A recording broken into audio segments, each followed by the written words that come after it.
When you hear the words dark web, what comes to mind? If you're imagining shadowy figures in hooded cloaks, trading secrets like something out of a James Bond movie, you're not alone.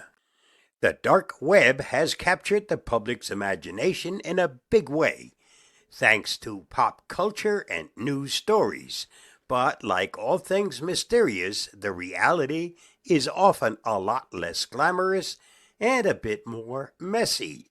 In this tutorial, we're going to peel back the digital curtain and separate the myths from the reality. By the end, you'll have a clearer picture of what the dark web really is, what it isn't, and why it's not the spooky, hacker-filled underworld you've been led to believe. So grab your flashlight because we're headed into the dark part of the internet, and let's dive in. Myth number 1. The dark web is synonymous with illegal activity. Reality. Yes, illegal stuff happens on the dark web. It's not exactly the land of rainbows and unicorns. You can find marketplaces selling drugs, weapons, stolen credit card information, and other nefarious things that are, super illegal. But here's the thing, not everything on the dark web is criminal. The dark web is simply a part of the internet that isn't indexed by search engines, like Google or Bing. It's a subset of the deep web, which includes anything behind a login screen, like your email or bank account. The dark web's anonymity does attract criminals, but it also provides a haven for whistleblowers, activists, journalists in oppressive regimes, and privacy-conscious people. Though while crime does happen, it's not the entire story. Example, think of it like a shady back alley. Sure, bad things can happen here, but not everyone who walks through is up to no good. Some folks are just taking a shortcut. Myth number 2. You can accidentally fall into the dark web. The reality. Sorry to disappoint, but you're not going to stumble into the dark web by clicking the wrong link while browsing cat videos. Accessing the dark web requires deliberate action. You need a special browser called Tor, the onion router, to access websites with onion domains. These sites are intentionally hidden and only accessible through Tor's encryption layers, which is why they're not visible to your average internet user. So unless you're downloading Tor, configuring your settings, and actively seeking out dark web sites, you're staying squarely in the well-lit areas of the internet.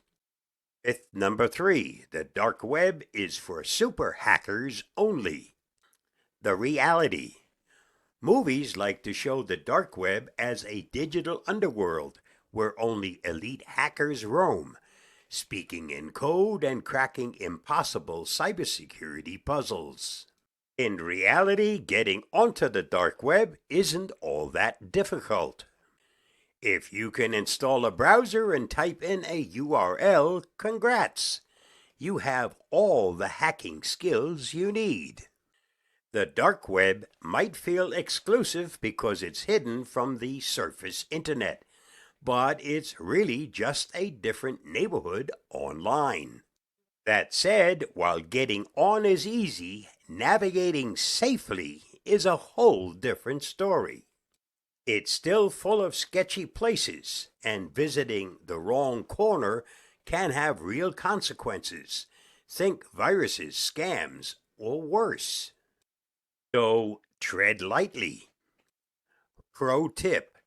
Just because you can go to a sketchy part of town doesn't mean you should. Same goes for the dark web.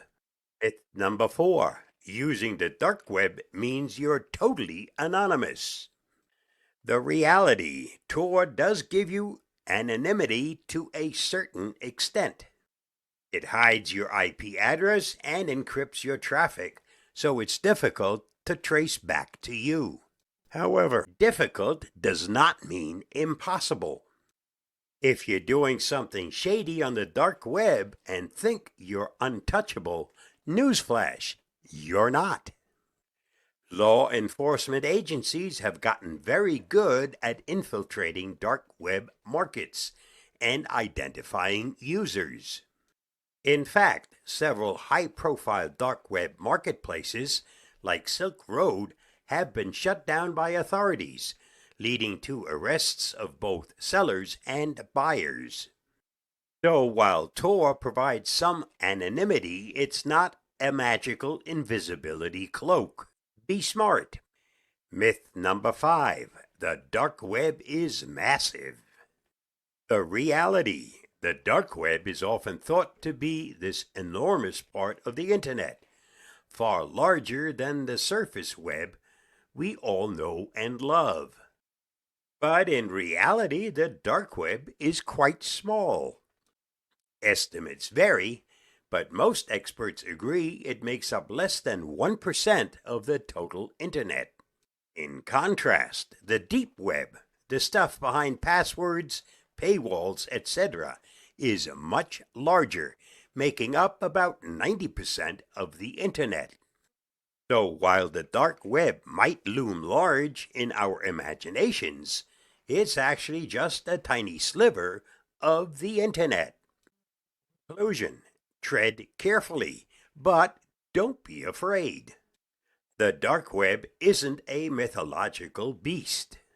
It's a tool, one that can be used for good or bad, depending on how it's wielded.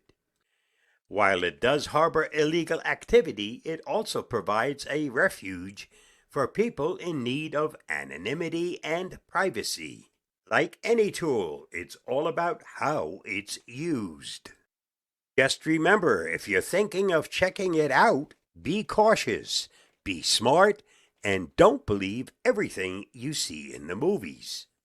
And maybe, just maybe, stick to the surface internet for your cat videos. Happy, safe browsing. I'll see you again soon.